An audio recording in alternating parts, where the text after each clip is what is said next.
Hey guys, this is Allison from Allykatkreations. How are you? I'm hanging in.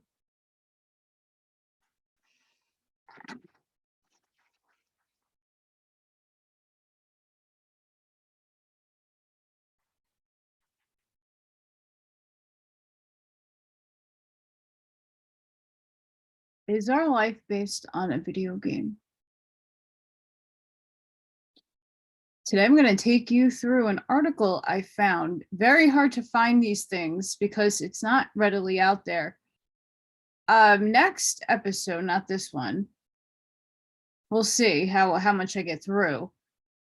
I have another document, thanks to my favorite Jason, that goes a little bit more in depth, but on a wider, broad stroke range.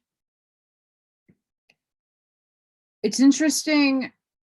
The first episode was really rather long, but I had to plug it in because, my goodness, I was all over the place, but in a good way. I want to kind of bring it down a little bit and kind of read something very interesting, to say the least.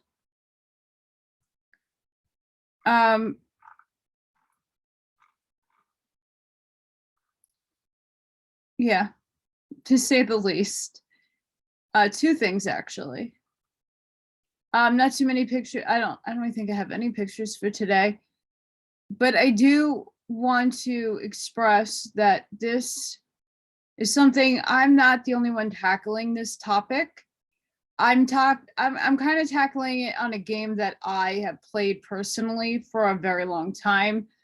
But there are people who are cracking the simulation codes. Yes. And I've been posting their videos in my Telegram channel because they're that good.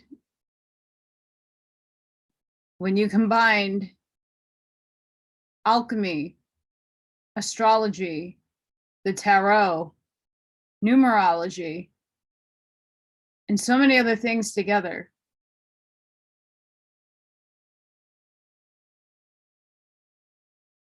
there's a guy named Logan who's showing you it's all a freaking designed game. Crazy. But being that I played World of Warcraft, I needed to do this. Before I start with reading, please hit that like. Please share if you haven't done so. Some other people might be interested in this. The first episode could not go on my other platform because it was too long, and even with edits, it wouldn't upload. Hopefully this one will. And please subscribe to my channel if you haven't done so already.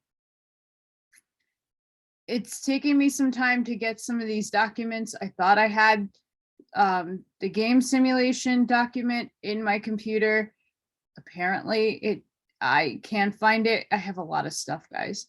And I misnamed it maybe, and I had to go digging and searching again because I've had it for the last 4 years. So it's probably in here somewhere in my computer land. But my favorite Jason was able to give me a link to Pathfinder Wiki, which is something he mentions quite often. And we'll hit on that in another episode, and a game simulation. But these two articles that I came up on is from cs4fn.org, simulation World of Warcraft. So apparently,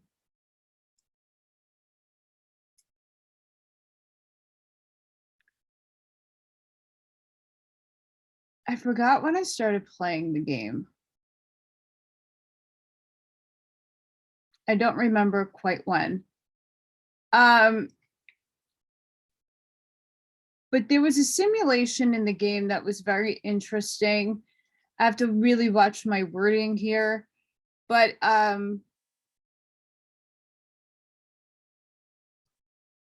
in one of the Zul'Gurub, it's a place where you go with a team and you're battling it out. And the boss obviously can give you damage. Wouldn't you know that there was a plague? Well, in the game, it would be plague damage. And that you would have to quarantine.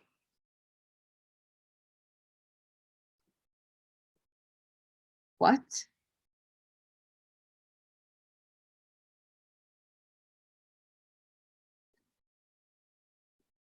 And that was to read the responses of the people in the game.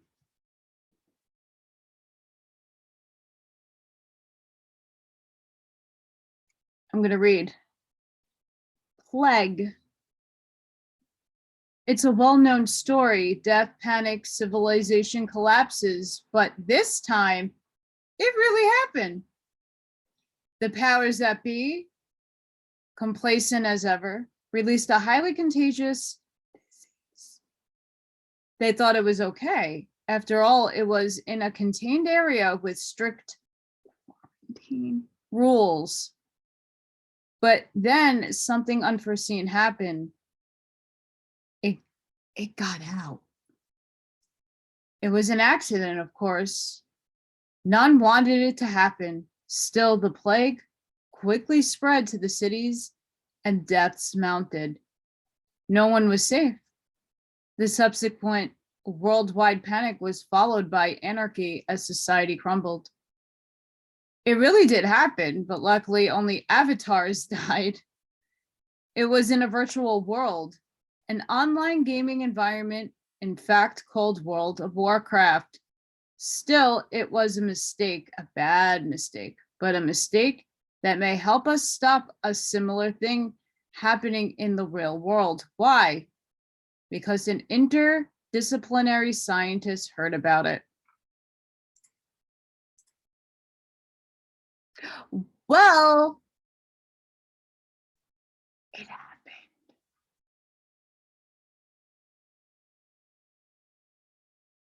Why did it happen?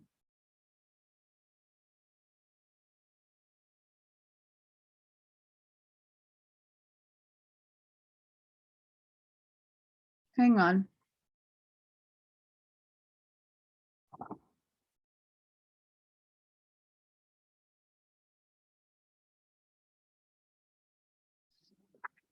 Go look it up.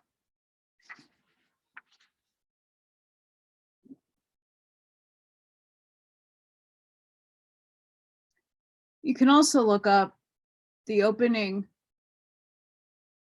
act of the 2012 Olympics in London.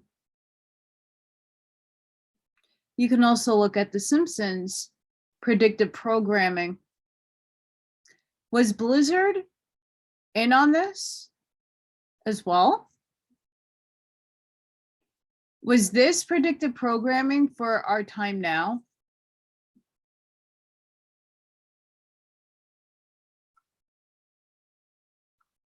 This event happened in 2000, I want to believe in 5. Yep. World of Warcraft has millions of players worldwide, and a hardcore always need new challenges. Therefore, back in 2005, the game's organizers therefore added a new challenge in a contended area, the plague. Would you be up for it? Could you survive the plague area? The trouble is, it got out and spread very much like a real might. It was carried around the virtual world by travelers and their pets. Oops, that would be mine. There was also a lot of stupid behavior. At the scene of the major accidents, ghoulish sightseers gather round to watch, and a similar thing happened in the game. People went and had a look, believing they could avoid the risk themselves.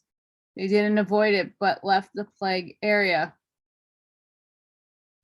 When the game organizers realized what had happened, they just reset the game.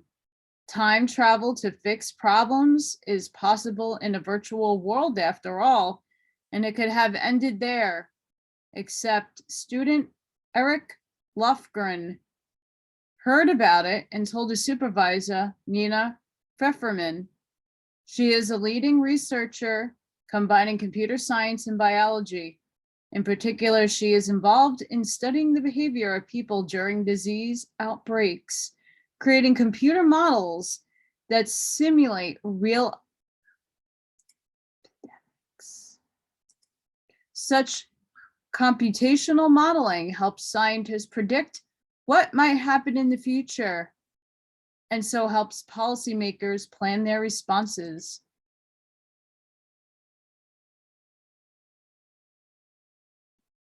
Oh, our lives are not a game, not at all, because this is where the AI picks it up. The next article will get into that juicy bits.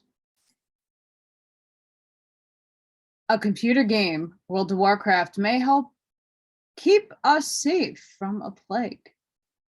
Nina and Eric decided to study more closely what happened in the game and quickly realized that people's behavior was both very realistic and included things no one had thought of before. In particular, the standard idea is that you need to quarantine people and worry about them trying to break out. In particular, none had modeled the effect of people going to a area to see what was happening and then leaving.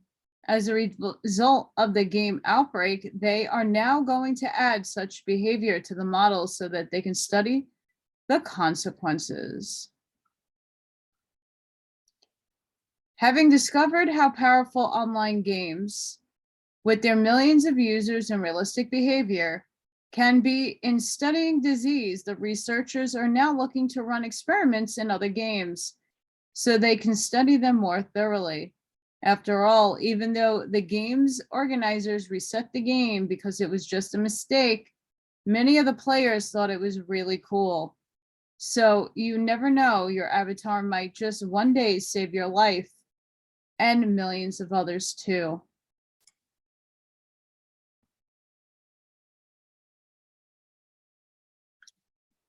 That is like my Rock impersonation because I don't like him. Eyebrow raise right there.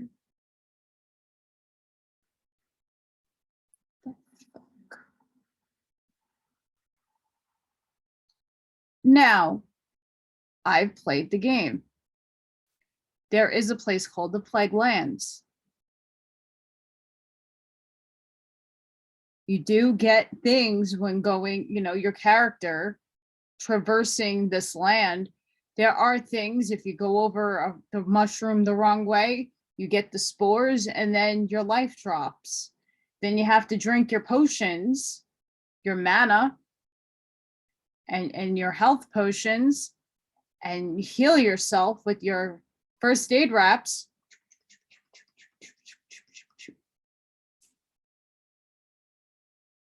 And you can eat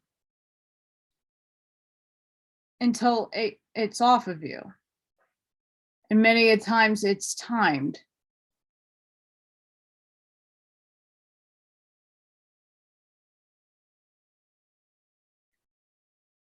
But if this really, I don't know. I have to really recall when I started playing the game. Maybe. I have to look into this a little bit further. Big time. But I don't like it. And the reason for that is it doesn't matter what video game you play.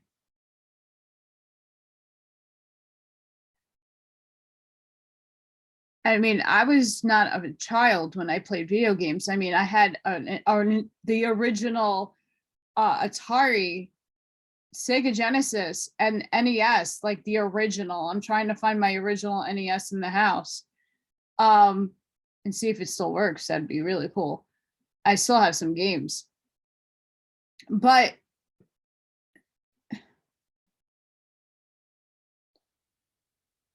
they weren't necessarily hooked into the internet because that really didn't exist until later in the mid 90s, I think 93, 94, when cable first came out. And even then, the capabilities of all this computer fun wasn't, it was in its infancy. I mean, when I went to college, I was in college in 2001 and I graduated in 2005. Okay. I had a humongous computer tower with the first DVD burner. I had floppy disks, mind you. So a lot has come along.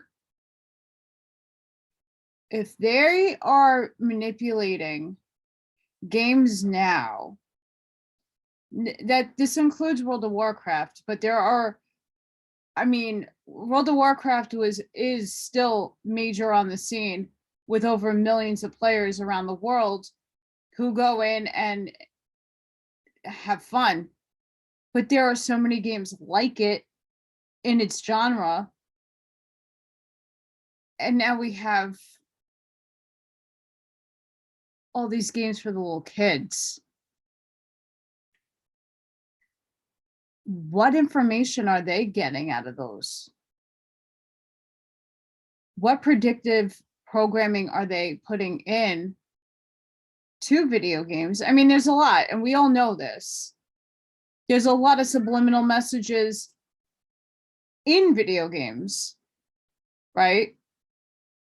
But for the most part, I mean, most adults who play, I have an Xbox downstairs. I have Call of Duty. That is just great. I suck, by the way, at first-person shooters. I really do. I really suck. But I have fun. I don't care. I go around and I try, and it like gets my mind off of my reality. But I wonder what information they're trying to pick up.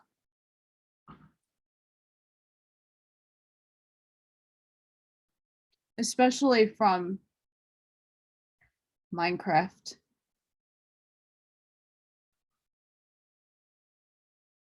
And Roblox and all the other games that the little kids play. What are they sneaking in there? I mean, in World of Warcraft, this happened in 2005. No one was thinking about 2020, 2019. No one was thinking about that. Yeah, there were outbreaks of things, you know. Look at the movie Outbreak. Predictive programming once again, just like the X-Files. But my goodness. This next article is from www.vox.com/future-perfect 2019. Simulation hypothesis. Are we living in a computer simulation? I don't know, probably. Why this computer scientist thinks reality might be a video game, by Sean, sorry guys, Illing. And this was written in 2020. And I hope that it's okay that I read your article. If you ever watch whoever, this is brilliantly written, and I saw this and I was like, I got to read this on the next episode, because it you know, even though I'm focusing in on the World of Warcraft, this topic encompasses all media to an extent.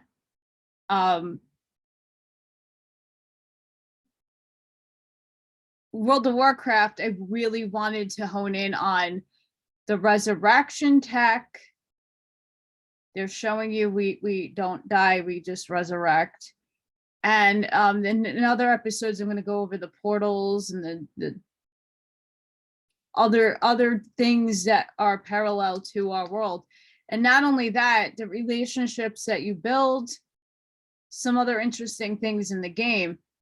But I really wanted to take this episode, after chewing everybody's ears off, the first one, to really go into why I'm doing this, why I'm putting this information out there. What happens if we are in a game? It's like the Matrix. Are we living in a computer simulation? The question seems absurd, yet there are plenty of smart people who are convinced that this is not only possible, but perhaps likely. In an influential paper that laid out the theory, the Oxford philosopher Nick Bostrom showed that at least one of three possibilities is true. One, all human-like civilizations in the universe go extinct before they develop the technological capacity to create simulated realities. Two, if any civilizations do reach this phase of technological maturity, none of them will bother to run simulations. Or three, advanced civilizations would have the ability to create many, many simulations, and that means there are far more simulated worlds than non-simulated ones. We can't know for sure which of these is the case, Bostrom concludes, but they all possibly, and the third option might be even be the most probable outcome. It's a difficult argument to wrap your head around, but it makes a certain amount of sense. Rizwan Virk, a computer scientist and video game designer, published a 2019 book, The Simulation Hypothesis, that explores Bostrom's argument in such greater detail and traces the path from today's technology to what he calls the simulation point, the moment at which we could realistically build a matrix-like simulation. I know nothing about computer science, but this idea that we are all characters in an advanced civilization's video game is, well, kind of awesome. So I researched out to Virk and asked him to break it down for me. I got to get this book, by the way. I have to sell things so I can buy this book. It's important. I'm a hands-on person. I'm an artist. I use pens and you know, like I drew that, right? Not perfect, but I drew it.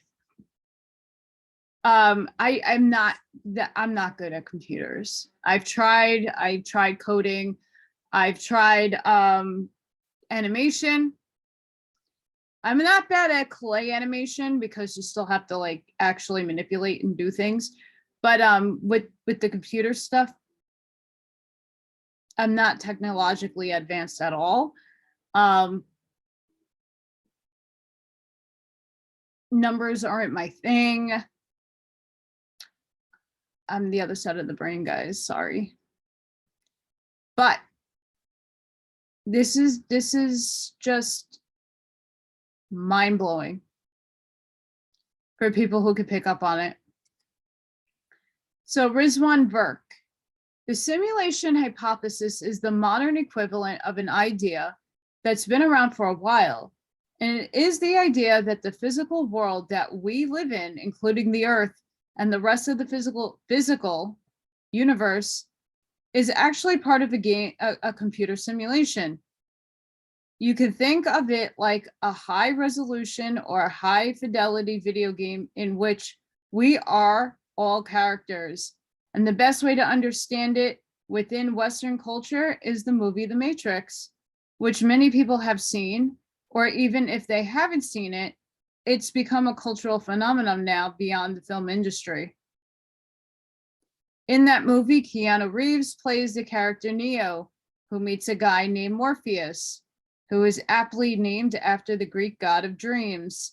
And Morpheus gives him a choice of taking the red pill or the blue pill. And if he takes the red pill, he wakes up and realizes that his entire life, including his job, the building he lived in, and everything else was part of this elaborate video game. And he wakes up in a world outside of the game. That is the basic version of the simulation hypothesis.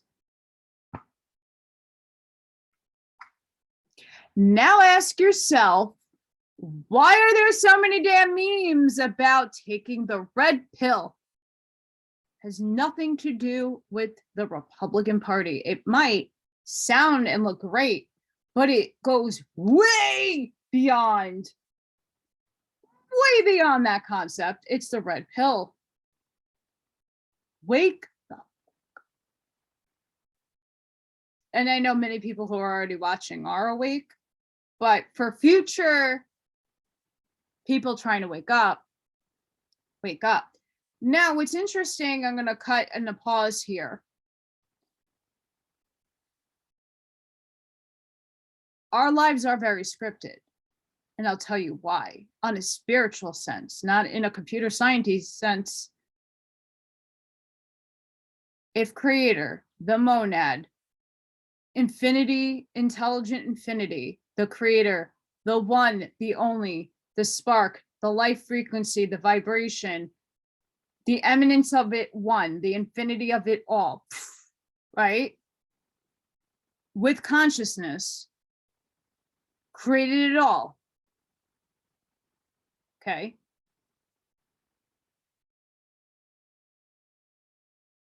And our souls were developed by that consciousness, that mind, the God, the Godhead, the creator, whatever you want to call it.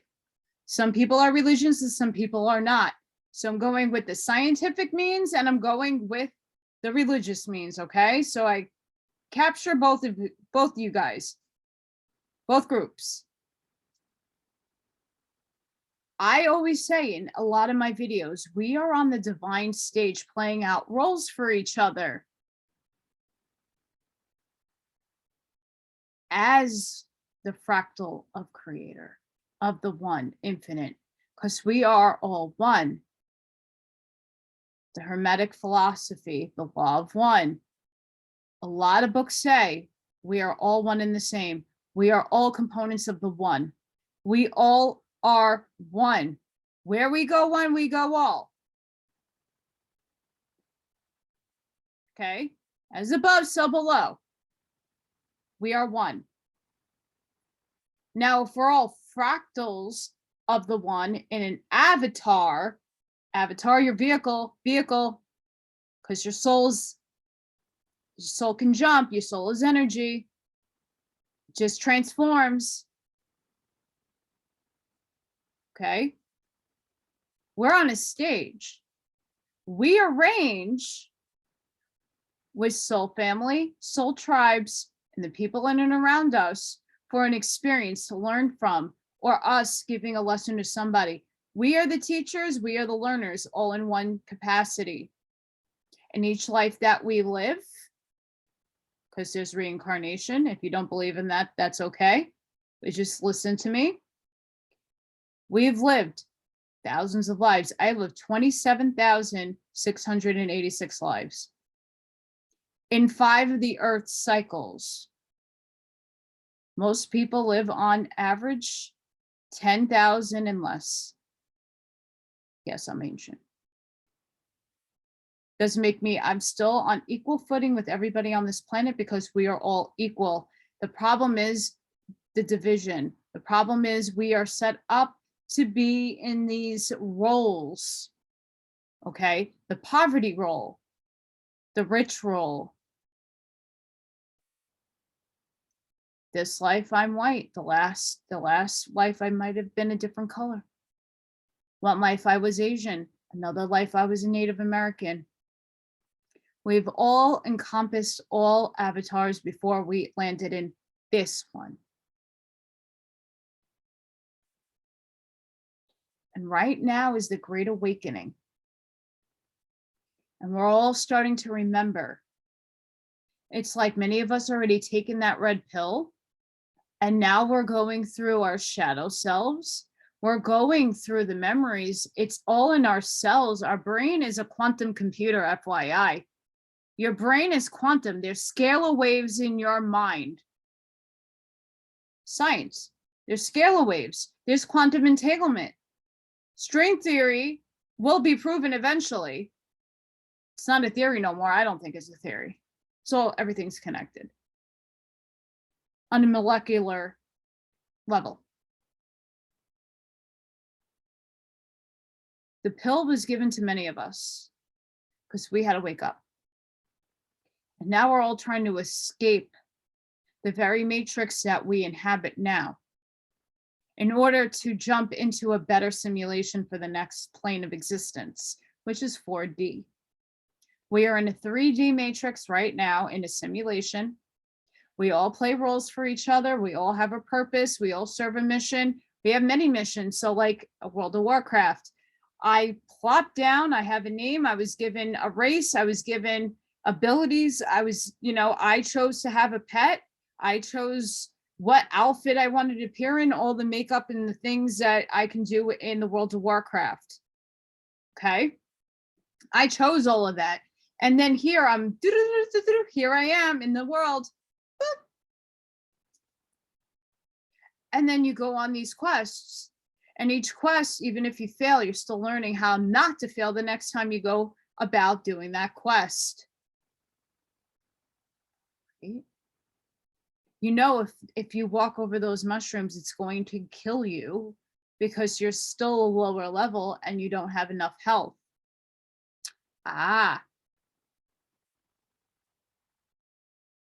Just like in real life, like in this reality that we're playing out right now. All of us have roles for each other. The immediate people in your life. And in another life, you could have been your mother in this life, could have been your sister in another life, could have been the uncle, the aunt, the father. You all swap roles.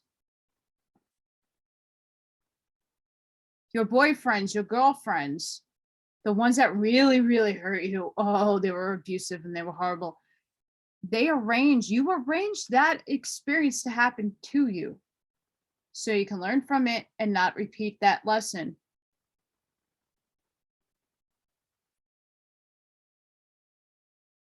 So this goes so damn in depth on many levels, but we arranged this.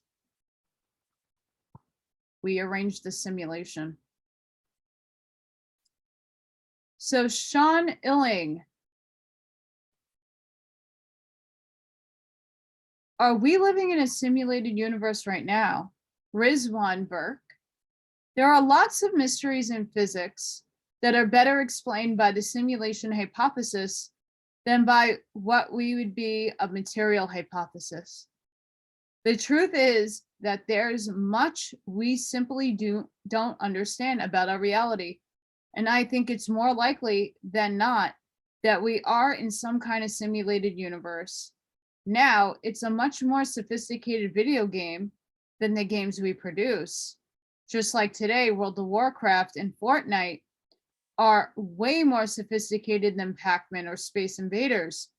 They took a couple of decades of figuring out how to model physical objects using 3D models, and then how to render them with limited computer power, which eventually led to this spate of sharing online video games.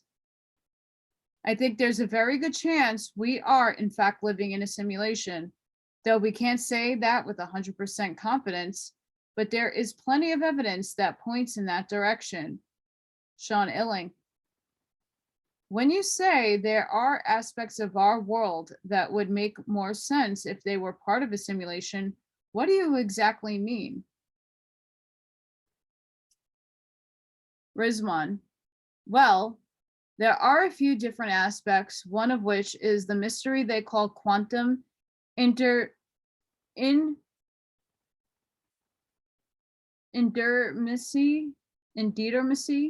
sorry guys, I'm butchering that, which is the idea that a particle is in one multiple states and you don't know that unless you observe the particle. Ooh.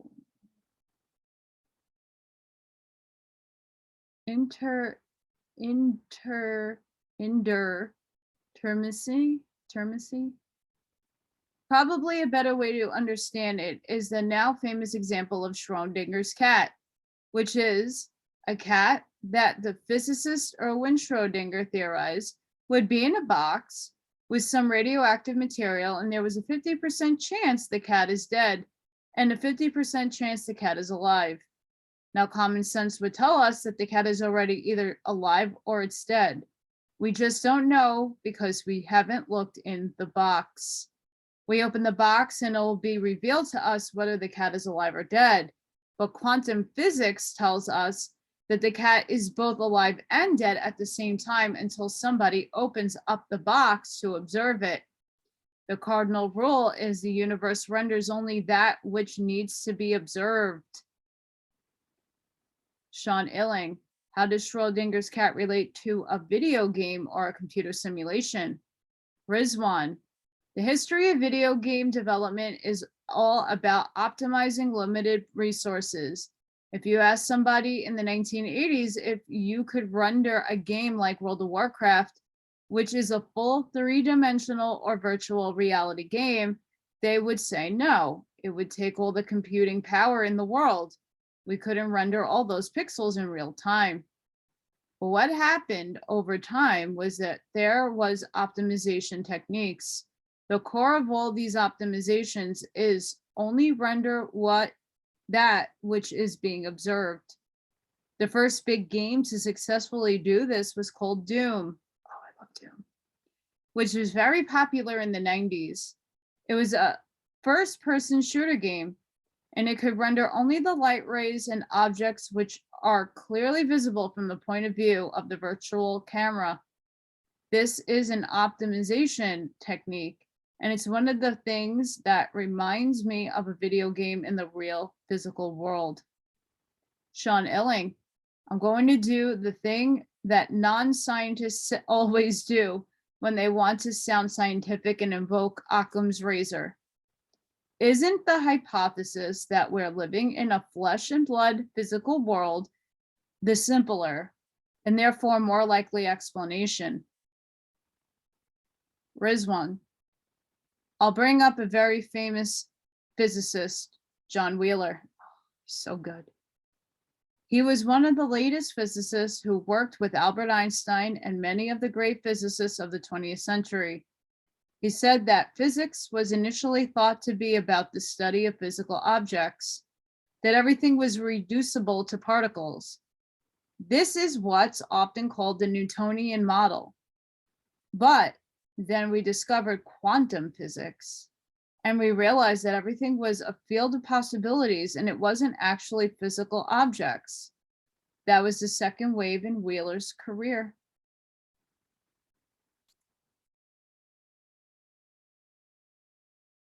Another person to look at is Dan Winters. Dan Winters is mind-blowing.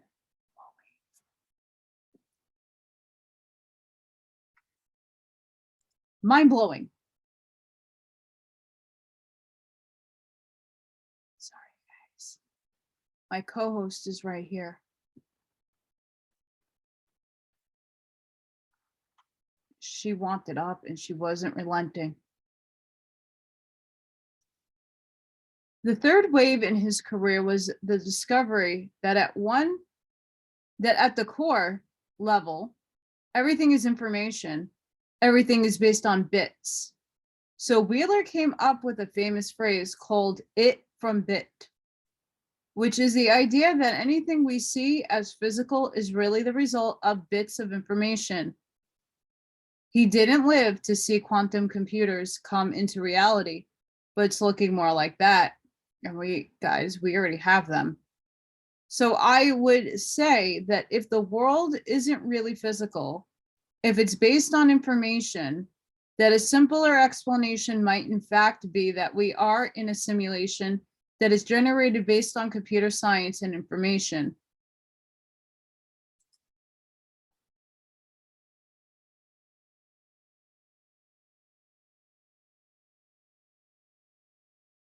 It's all scripted. It's like the Truman Show.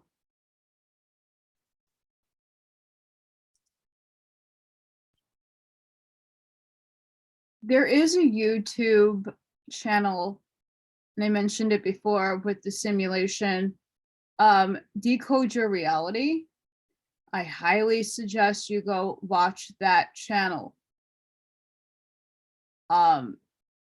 It's amazing and incredible.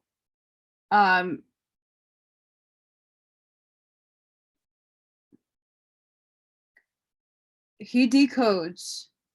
He's a decoder, by the way, Logan. He decodes the Truman Show. Oh boy.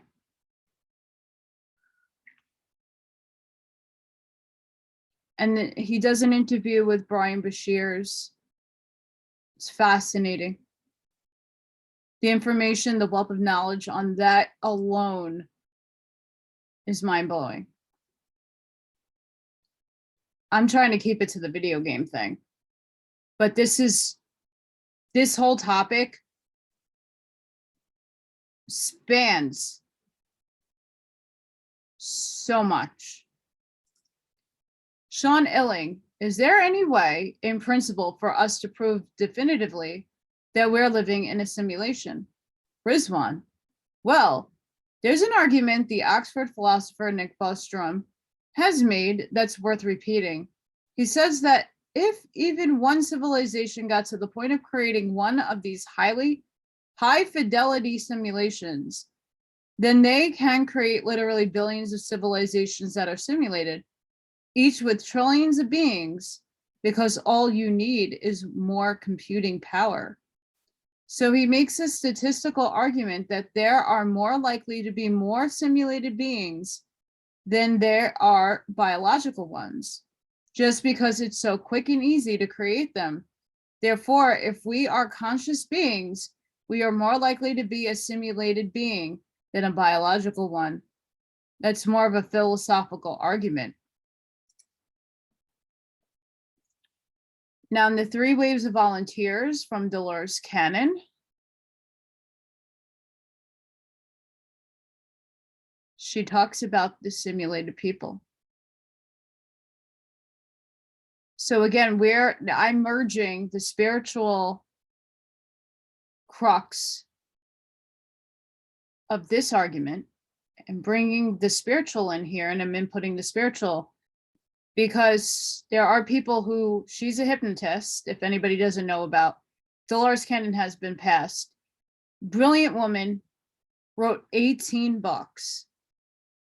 And her information comes from people that go into a QHHT, hypnotic regression. It's specifically something she made, not the hypnotic regression, not like past life regression, but she takes people into their actual beginning, if that's what their unconscious, subconscious, higher self wants for them to see. But she makes a claim that a lot of what you see, humans, people, aren't really people. They're simulations. Some of them are clones. Some of them are cyborgs. Some of them are drones.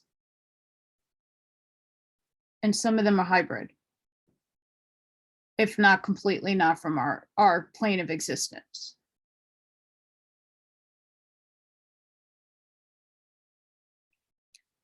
So she inputs that in her books. Then not everything that we see is there. To simulation. Sean Illing, if we were living in a computer program, I assume that program would consist of rules, that those rules could be broken or suspended by the people or beings who program the simulation, but the laws of our physical world seem pretty constant. So isn't that a sign that this might not be a simulation? Rizwan, computers do follow rules, but the fact that rules always apply doesn't rule in or rule out that we could be part of a computer simulation. One of the concepts that ties into this is a concept called computational irreducibility. And it's the idea that in order to figure something out, you can't just calculate it in an equation. You have to actually go through the steps to figure out what the end result would be. And this is the part of a branch of mathematics called chaos theory. There's the old idea that the butterfly flaps its wings in China and it results in a hurricane elsewhere in the world. To figure that out, you would have to actually go through the model every step of the way. Just because the rules seem to apply doesn't mean that we're not in a simulation. In fact, it could be more evidence that we are in a simulation. Sean Illing, if we were living in a simulation as convincing as the Matrix, would there be any discernible difference between the simulation and reality? Why would it matter ultimately whether our world was real or illusory? Rizwan, there is a lot of debates about this topic. Some of us wouldn't want to know and would rather take the metaphorical blue pill like in the Matrix. Probably the most important question related to this is whether we are NPCs, non-player characters, or PCs, player characters in the video game. If we are PCs, then that means we are just playing a character inside the video game of life, which I call the great simulation. I think many of us would like to know this. We would want to know the parameters of the game we're playing so that we could better understand it, better navigate it. If we are NPCs or simulated characters, then I think it's a more complicated answer and more frightening. The question is, are all of us NPCs in a simulation? And what is the purpose of that simulation? A knowledge of the fact that we are in a simulation and the goals of the simulation and the goals of our character, I think would still be interesting to many people. And now we're back to the case of the holodeck character from Star Trek that discovers that there is a world out there outside the holodeck that he can't go to. And perhaps some of us would rather not know in that case. Sean, how close are we to having the technological capacity to build an artificial world that is as realistic and plausible as the Matrix? Rizwan, I lay out 10 stages of technology development that a civilization would have to go through to get to what I call the simulation point, which is the point at which we can create a hyper-realistic simulation like this. We're at about stage 5, which is around virtual reality and augmented reality. Stage 6 is about learning to render these things without us having to put on glasses. And the fact that 3D printers can now print 3D pixels of objects shows us the most objects can be broken down as information. But the really difficult part, and this is something not a lot of technologists have talked about, is in the Matrix. The reason they thought they were fully immersed was that they had this cord going into the cerebral cortex. And that's where the signal was beamed. The brain-computer interface is the area that we haven't yet made that much progress in, but we are making progress in it. It's in the early stages. So my guess is within a few decades to 100 years from now, we will reach the simulation point. This article was originally published in April 18th, oh, not far from my birthday, 2019.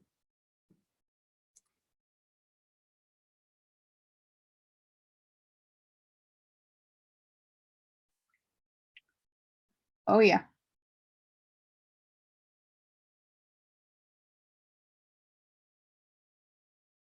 What do you think? Are we in a simulation? Are we all playing out roles that we chose? Just like in the World of Warcraft, I pull up the entry screen, the beginning screen, and the beginning music plays, and I'm all excited, and I get to choose my character, so I can choose.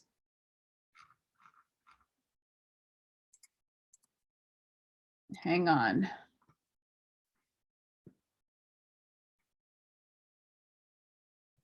I get to choose to be a human, a dwarf, a night elf, a gnome, a draenei, a worgen, an orc, the undead, a tauren, a troll, a blood elf, a goblin. I get to choose, and then I get to choose what polarity I want. Do I want to be about the alliance, the service to others, or do I want to be the horde or service to self? Though all are still created under the creator, the mind, the infinite intelligence, the monad, whatever you want to call it. We're in third density that inhabits duality. Neither are good or bad. It's individualized experience that we choose. We choose our roles. We choose our roles. We get to choose our names, but our parents do that for us. But do they? My adoption, my coming into this body here and now, was already pre-planned before my parents incarnated, my adoptive parents, which were born in 1946. And my biological parents were both born in the 60s. I was already planned to be adopted and handed off to my older parents that are now no longer here. But you plan your name, you plan what you look like. You can even choose to name your pets. And then you zip, or you're birthed into the experience of what World of Warcraft is, or into this reality.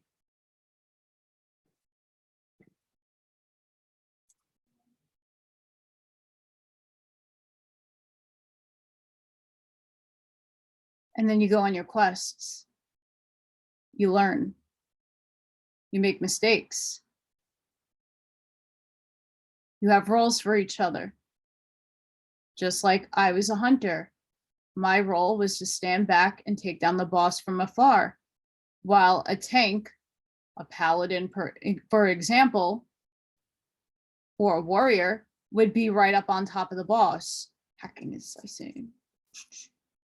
And then you have your rogue who sneaks in and sneaks back out. And then you have your mage who has mystical, chemical, alchemy, bursts of fire, bursts of arcane magic, bursts of ice, transmuting all that energy and bursting it to the boss also back. Then you have your healers who are in the way back, healing and bubbling and turning into trees and keeping everybody alive. Everybody has a role. Everybody chose their role. What did you choose for this life?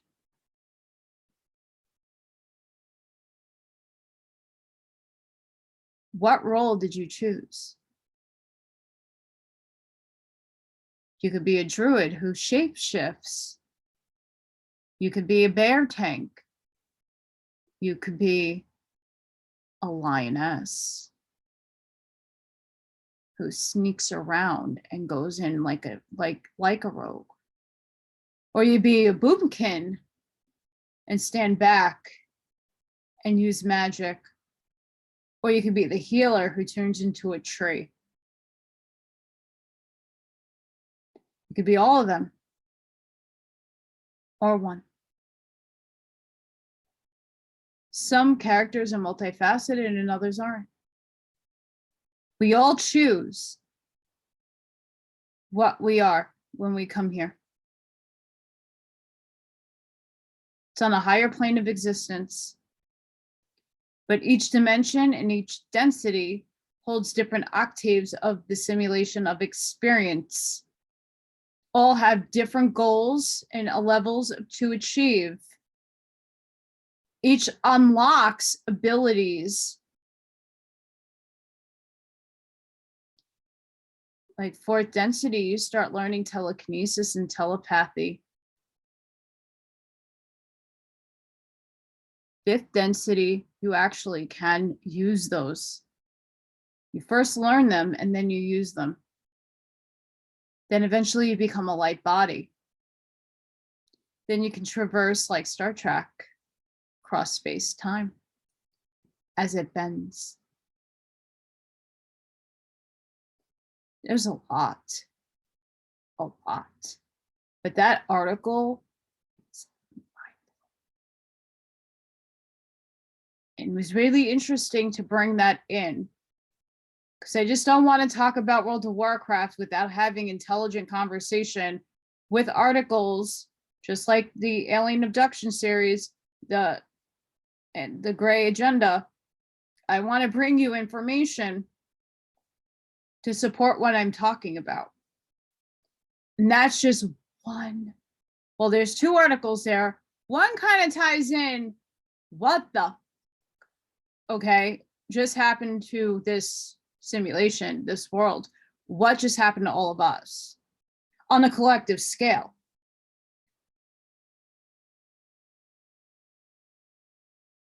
And now we're reading about, and I'm watching this, the synchronicities are starting to occur where I'm watching all this stuff about simulations, and I really need a subscription to Scribe, because there's this massive paper called The Matrix, and I must get my hands on it, but I cannot afford to print, nor can I afford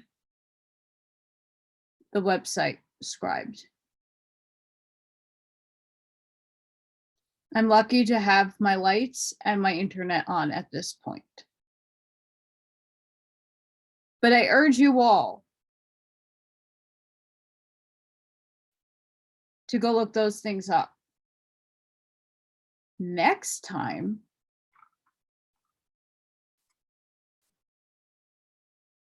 I'm going to read you about the alternate reality game, the ARG,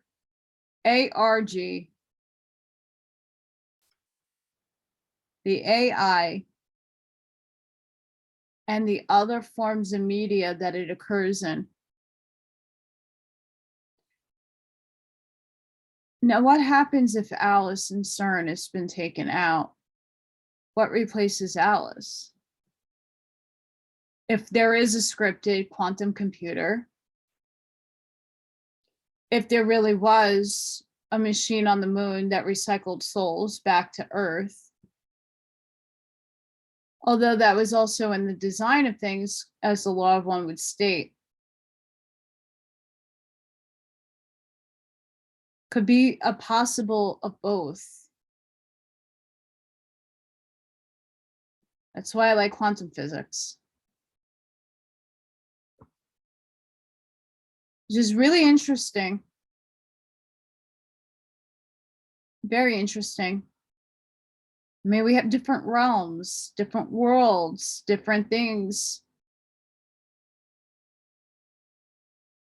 And it's very informative, and it just opens up your mind to critically think what really are we in? Is our world scripted? Is my life scripted? And I could tell you from what I've been remembering, it is. Each life gave me a lesson to strengthen me for this one. I chose the hardest life now to live, of course. Why wouldn't I? When everybody left me, my parents are dead. My birth parents, my mom committed suicide. My father, I don't talk to, nor do I want anything to do with. I really don't have any family. And my friends have either all moved away or married or have kids and just don't have time. And I, love them still to death. They're awesome people. But I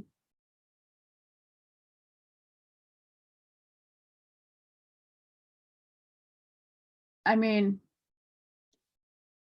I'm okay being alone to a certain extent. You do need human interaction. That's what human is. But maybe I'm being protected right now from all the simulated nonsense that's happening out in the world. But really think about your lives. Think about all your relationships. Think about the course of path that you took in your life.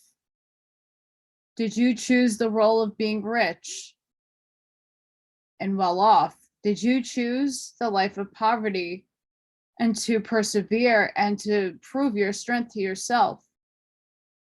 Did you choose something and then automatically nothing works?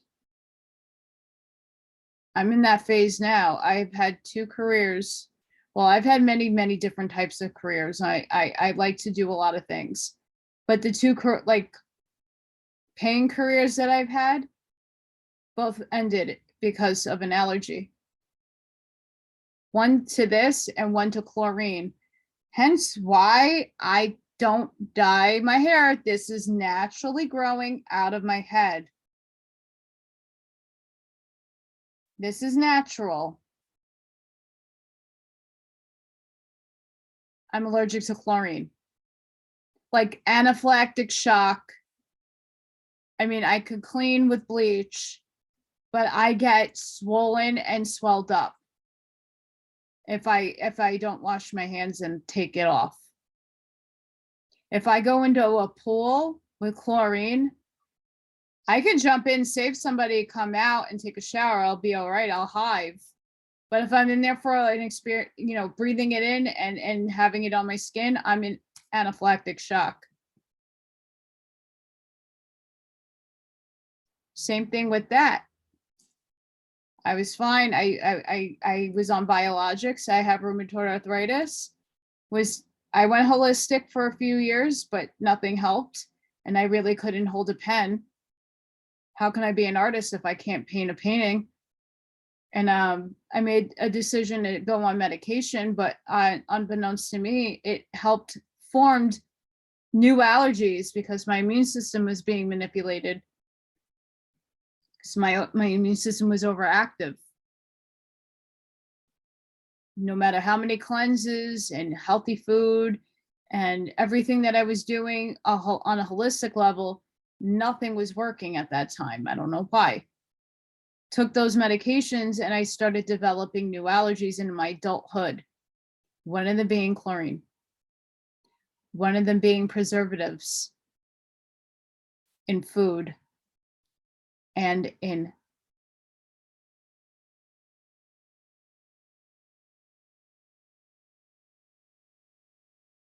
so now what do I do?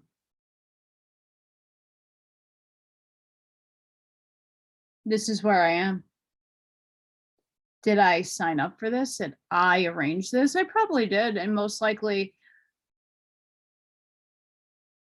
all of us signed up for our lives.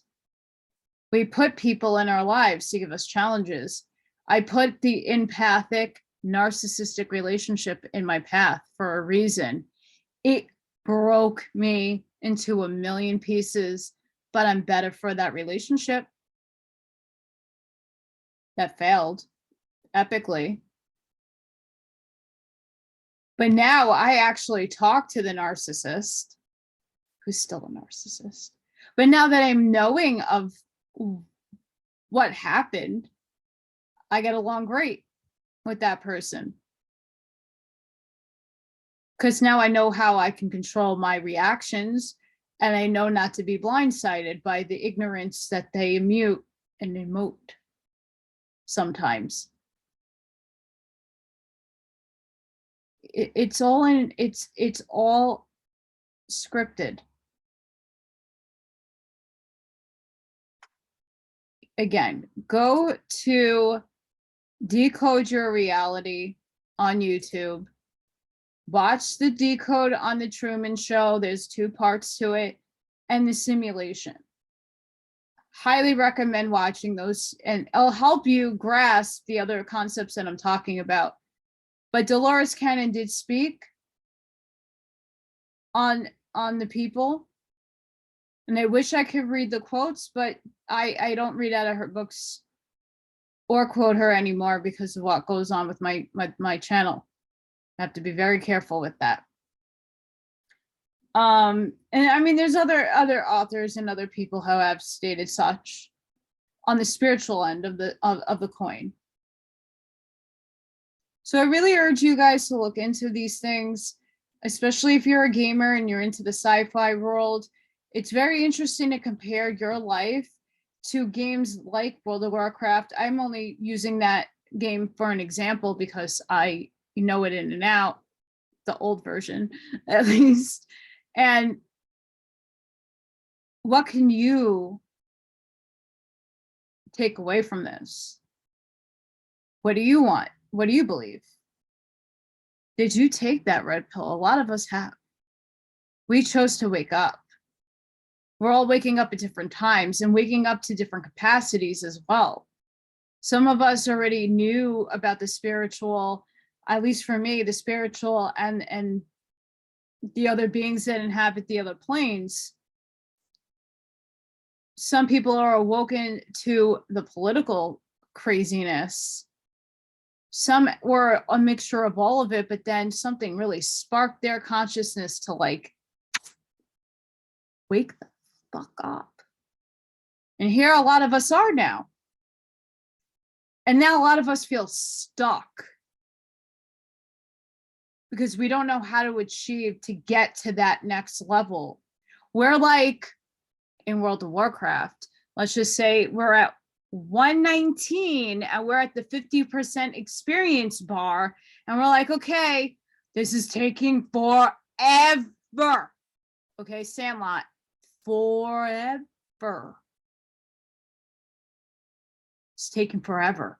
It took you forever to get to that 50% point. Now, what the hell are you going to do to get to that threshold? You've done all the raids. You've done all the dungeons. You got all the gear. You did all the PvP. There's only so many times you can do a Wrathy Basin. Come on. And that's going back. There's only so many times you can go and do that. I mean, that's all people do all day long. But I mean, at some point, you're at that 50% point in your real, in this simulated, whatever you want to call what we are right now. Where it's like, what do I do? Where do I go? How do I get? And what's this quantum leap I'm supposed to take? When is it supposed to happen? Everybody's doing it at a different time. There are theories out there, but no one is, rest assured, aware or knowing what have you. And if the simulation is real, then people like me are being given the information from the quantum AI computer, some information that could be distorted. Because Ra even says we live in an illusion. Quo, Latwi, Latan, all say the same thing. This is an illusion. So you don't know when people are channeling if what they are channeling from. Are they channeling from Alice? Are they channeling from the quantum AI? Is it good? Is it bad? Is it dualistic? Is it only giving certain information? Or is it touching outside of the matrix, the nomadic mind of actual creator, the infinite intelligence, God, whatever you want to call the source of all things? Are you tapping into that? And is that outside of the AI? Is that outside of the computer simulation that might be running us right now? All really good questions, but we'll come back to this in the next episode. I want to keep this relatively to a good time. I hope all of you enjoyed that article. Please leave comments. Tell me what you think. If my work sparks something within you, a light bulb, a connection, a dot, an epiphany, please consider helping and supporting my work. I hope this might be my last month if I can't figure it out. So I want to make sure I get enough episodes and books and information and knowledge on my channel as possible. So please consider helping me out. Please hit that like button. Please subscribe to my channel if you haven't done so already. And please share, because I know a lot of gamers out there that might be thinking very similar on terms of how I'm thinking. And it's worth the discussion. Until the next time, guys, sending each and every one of you love and light. Hope everybody has a great day. Please be safe in the simulation. Wherever you are, day, night, lunch, breakfast, afternoon. Please be good. Be safe, be seen, and I'll see you on the next one. Bye, guys.